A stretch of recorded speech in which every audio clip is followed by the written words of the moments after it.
Please like, share, subscribe, and ring the notification bell. Thanks. Earlier, I had the chance to speak with Moscow Police Chief James Fry. Chief, thank you so much for being with us. It's been almost 6 weeks now since the murders. I know you're getting hundreds of tips still coming in every day. Are you getting closer, Chief, to finding the killer or killers? You know, we're continuing the investigation. We're continuing to push on. We have, like I said from the very beginning, I'm very confident that we will have a conclusion to this. A timeline, you know, that's going to be as things develop, and we're following up on all those leads. The latest I heard, you've done 250 interviews, your detectives, which is an enormous amount of work going on behind the scenes that obviously the public can't see. And I know there's a lot you can't talk about, but can you tell us whether you're zeroing in on one or two people at this point? You know, like we've said through the whole investigation, there's things we have to keep for the integrity of the case, and we're going to continue with that. We are interviewing a lot of people, and we're gathering a lot of information, and we're putting that puzzle together, and you know, we're painting a picture, and we're trying to put that all together. I've sort of thought about this, Chief. You know, the fact that you've got so many resources there in the FBI and technology and you know, the resources from, you know, from the feds, should we assume that this was almost someone almost like a professional who knew what they were doing? Because it seems like if this was just some college kid, surely that person would have been tracked down by now. So I think there's some misconception out there with how we operate here in Moscow. We've called in ATF in the past. We've called in the FBI in the past on many of these big cases because they have resources that we don't. And we want to have the best investigators there. That's why we call in the state police from the very beginning of these as well. So we've always done those type of investigations with the help of our federal partners as well as our state partners. And you mentioned calling in the state police at the beginning. One concern that we've heard from the Gonzalez family attorney is he has questioned how the investigation was handled in the first 48 hours. He says perhaps there was more that could have been done immediately after the murders. Do you think things were handled properly right at the beginning? I mean, do you have any regrets about the way things were initially handled? I do think they were handled properly.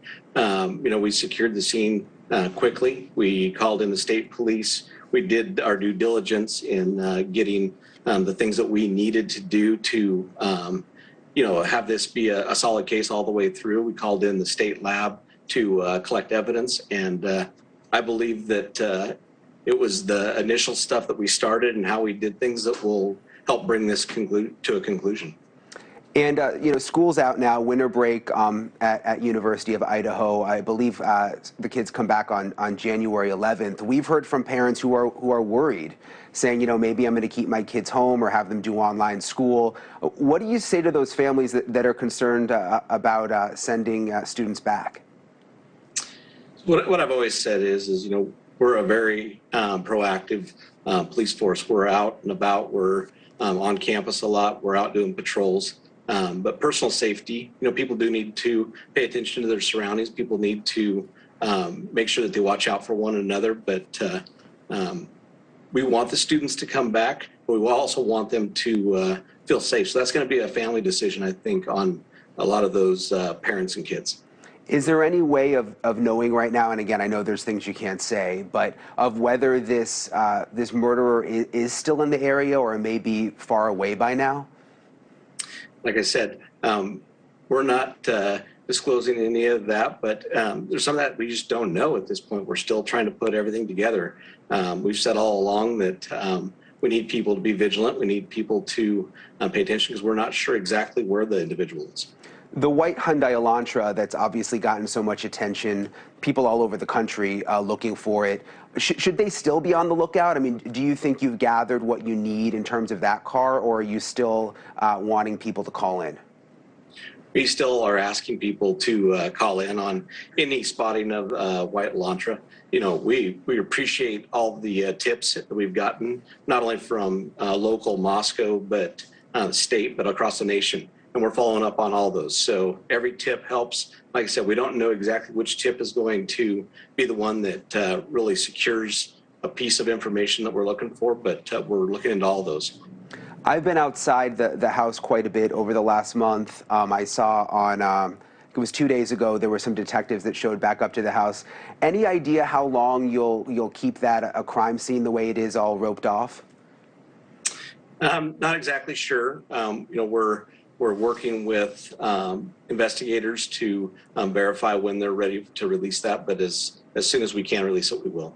And I know how hard everyone has been working, again, behind the scenes. You have so many detectives on the case, and the feds and the state troopers who are there.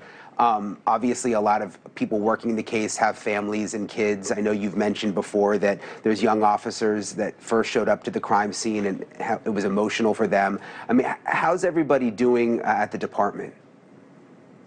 I think we're doing well. Actually, we're very committed. We're committed to this. We've said all along that we will push through, and we're giving people time off as needed and giving them a break and getting them back. But we're keeping people healthy, and we're going to continue to push on this. We're committed to this. Well, Chief Fry, we appreciate your time. I know how hard everyone's working. I know the families appreciate the hard work, and thanks for coming on tonight. Okay, so that was Chief Fry's last interview that he's done recently. We're going to take it back again to this Elantra. I know I hate doing it, and everybody's probably sick of it, but we have no choice because this is the car that they're interested in for whatever reason. We don't know if they were cut off by somebody, if they stopped to let somebody cross the street.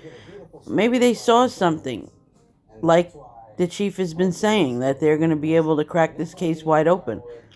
I really couldn't tell you what it is, but on this channel I really try to stick to fact-based discussions, and the fact is they are looking for a 2011-2013 Elantra, whether we like it or we don't.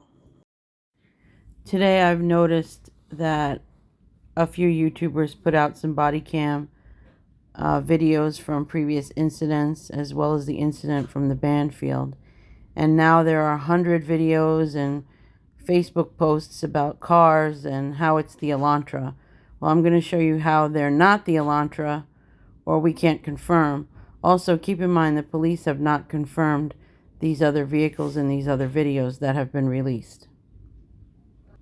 We're going to take it from the top, though, and go back to the original reason why they're looking for this Elantra. Were you asking to get video from?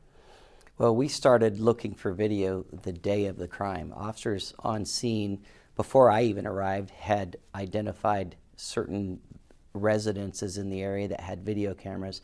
We know just from past experience that security cameras, doorbell cameras, and the like are very, very commonplace now.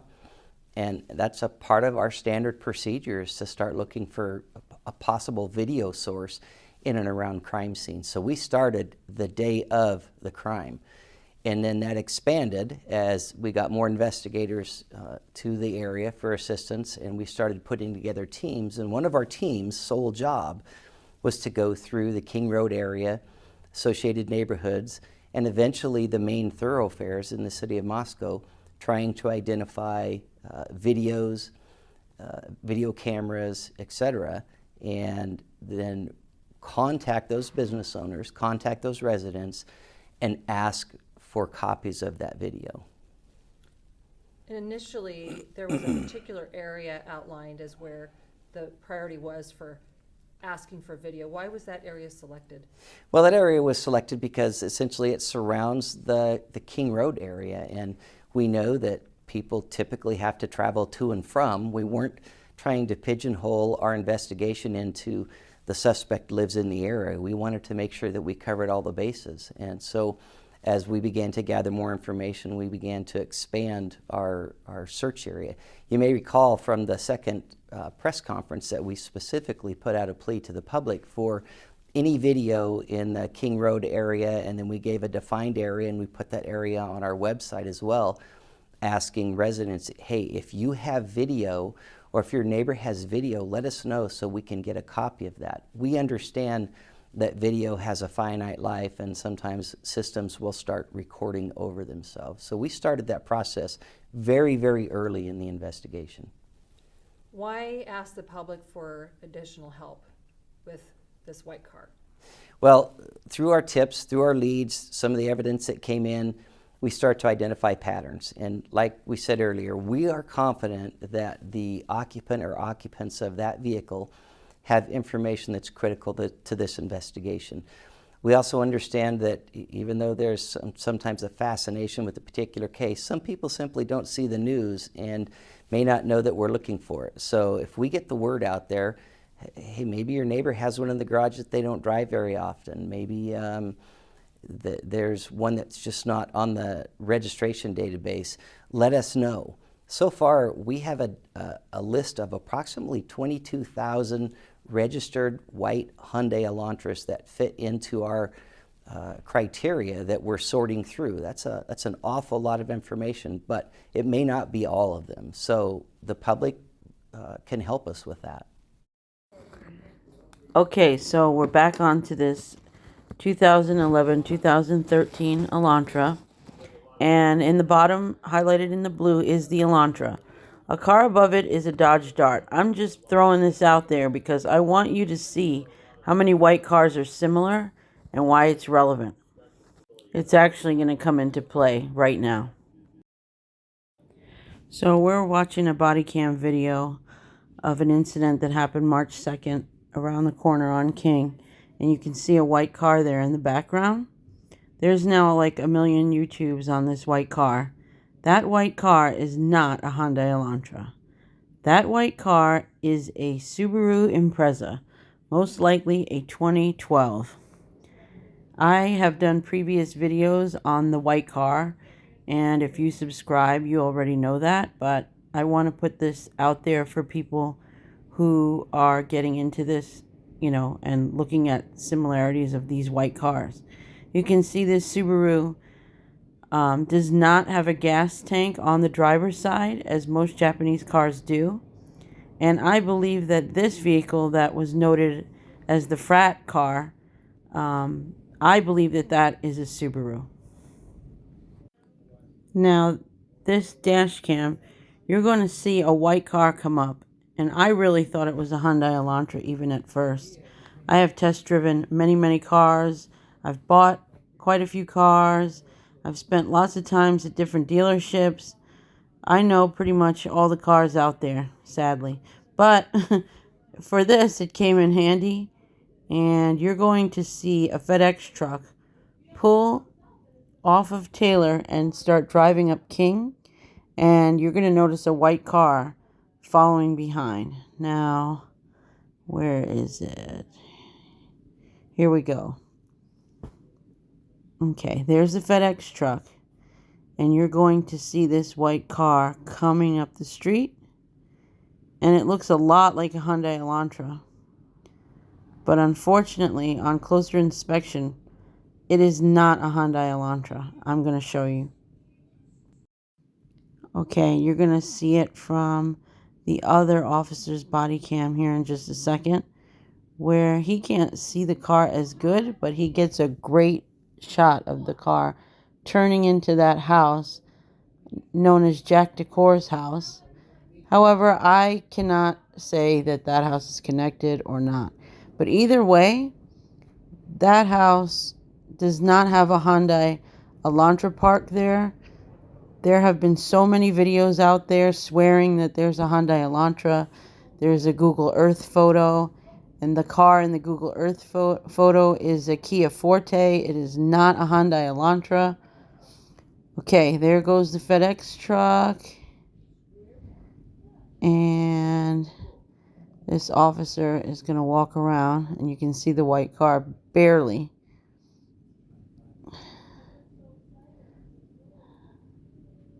Let's see. I can see the top of the FedEx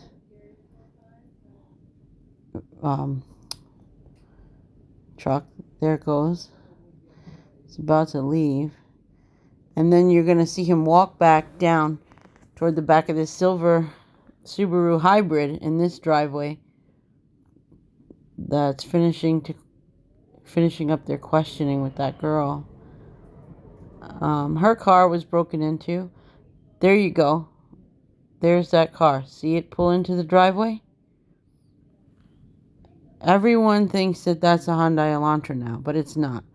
Here's a close-up of it.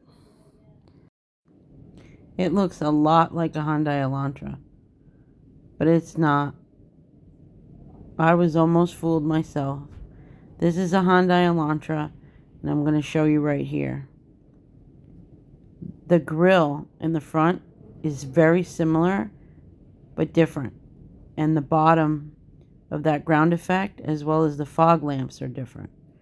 You can see them side by side here, where one of the fog lamps is short, one of the grills is fatter than the other, and that middle piece, that black underneath the grill, one has a little bit of body work, separating it from the ground. And in the car we see in the video, we don't see that. So the car in question here in this video, turns out it's actually a Honda Civic. That's how similar these cars are.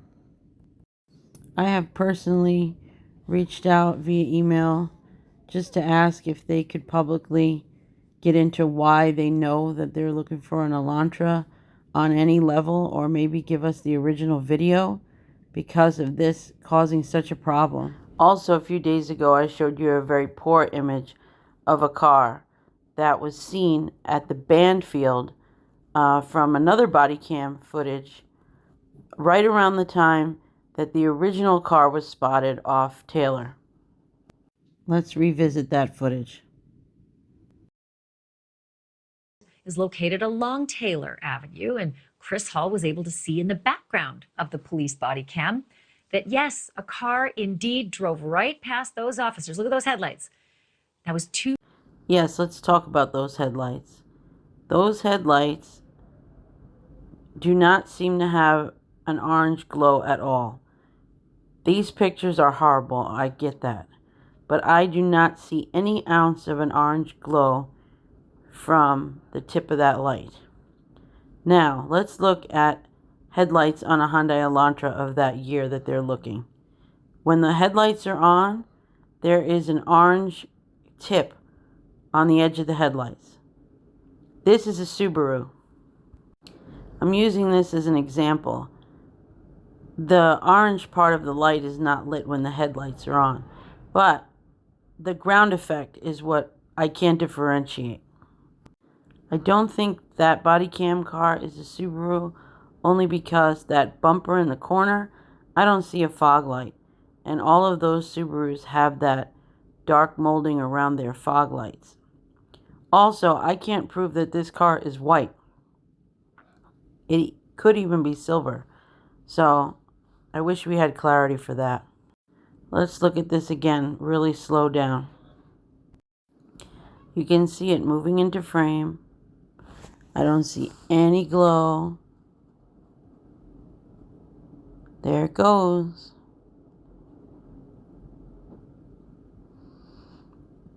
And it's going to do it one more time. Zoomed up. Still nothing, and nothing really I can see on the bumper.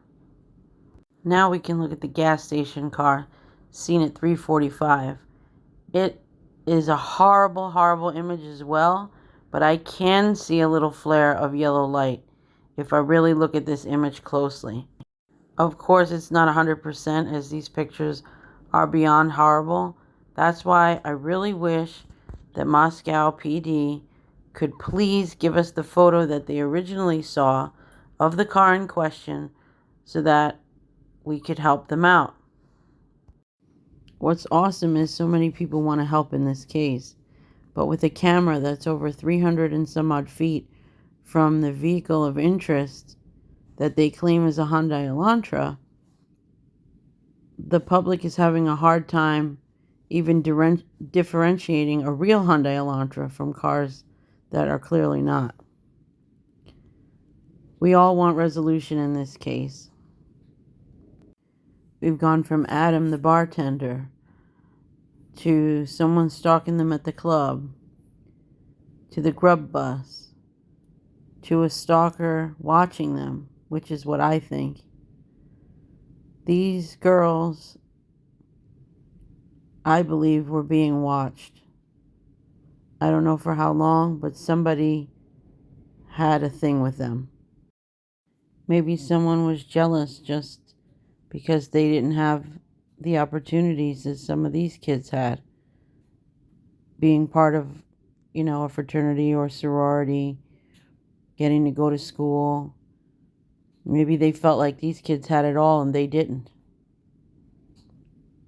Never a reason for murder, but that's what I'm starting to really believe. I think this person had an obsession for the life that these kids portrayed. And for whatever reason, they got jealous. Maybe they got snubbed. They went in with a vengeance. Time has just gone on and we have no resolution yet. They have even started to release the vehicles in this case, as I'm sure they went through them and found that they had no evidentiary value, so it looks like they've released them back to the families. Here we can see Kaylee's car being driven off of the impound lot where it was being held.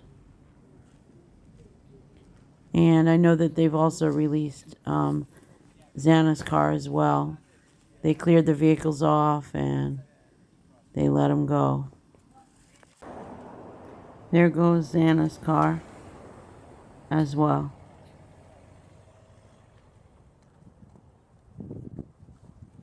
As they wrap up these cases for the holiday season, I know they'll still be working, but I really hope there's a resolution, especially before school starts on the 11th of January.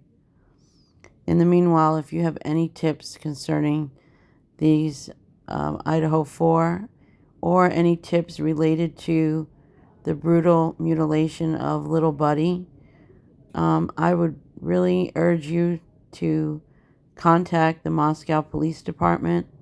They have an email tip line, as well as you can call them in and speak to a person. Phone number is 208-883-7180. Thank you guys so much for watching. Please subscribe. I promise to bring you an update as soon as we have some.